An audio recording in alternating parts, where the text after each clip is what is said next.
All right, hey everyone. What are we talking about today? I wanted to talk a little bit about running. So one of the assessments I had last night with my cousin actually, she came in. She doesn't do CrossFit. She doesn't do very many squats, deadlifts, and stuff. So I didn't feel too comfortable assessing her on her ranges of motion and movement when she doesn't essentially do those movements. So I just started off asking her what she did do at the gym, and if she felt any aches or pains. The first thing that came to her mind was that she would get shin splints and she'd get pain from running. And if you know me personally, you know how much I love when people run. No, I don't. And the reason for that is because a lot of us aren't, and I'm going to quote here, a lot of us are not ready to run, simply put. And running is supposed to be something primal, something that we're able to just get up and do. It's in our DNA. We should be able to run. We were born to run. What we were not born to do is sit in desks for 8 hours a day, hunched over our cell phones, texting our friends.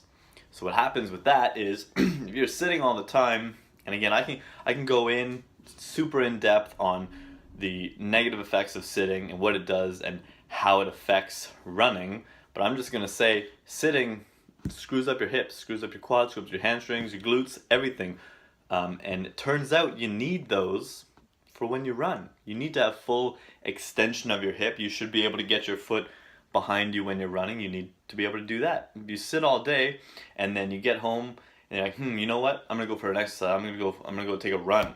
And then you end up hurting yourself, or you get shin splints, and you wear your super cushy shoes, and you're looking for stability while you're running around in there. It's just gonna bring a whole host of problems. So, what I would say, if you're interested in running, obviously I don't want to stop you from doing that. Pick up two books. One's gonna be Born to Run. The second one by Dr. Keller Strat is Ready to Run. Okay? Born to Run just talks about how we should be able to run, how beneficial it is, what we should be doing, so on and so forth. But Ready for Run is a more, not even updated version, they're completely different, but this one tells you the ranges of motion, the things that you need to be able to do to run and to mitigate pain. Obviously, if you're heel striking all the time, that's a problem. That's a whole different topic. If you're lacking hip extension, that's completely different. But all of those are going to stem back to why you're feeling pain when you're running. So do I love running? I absolutely love running. Even better yet, I love sprinting.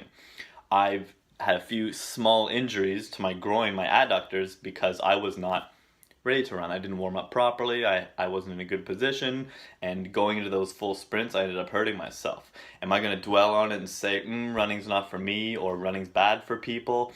No, I love running. Running is good for people, but you need to prioritize what you're doing before you run. If you're legitimately ready to run, you have full range of motion in your tissues, and then you do that long term. And then if you are hurting yourself, maybe it's not even a mobility thing, it's not even a movement thing, it might just be a volume thing. So if you're running for an hour at a time, you're running 5 miles and you always get shin splints, maybe take a week off, next week try 4 miles. You're feeling the same thing, take a week off, 2 weeks off, try 3. If you don't feel anything at 2 miles, then hammer that down along with associated mobility so that you can maintain that, and then gradually increase the volume so you can get back to your 5 miles pain-free.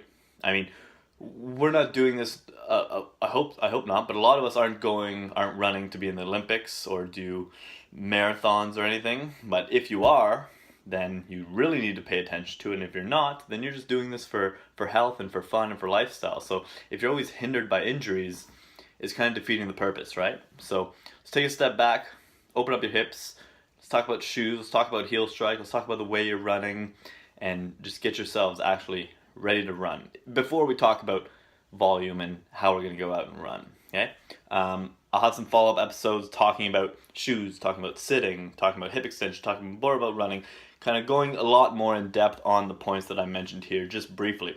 Running is good, you should be able to do it, you probably can't do it right now, and that's a bad thing. All right, see you guys.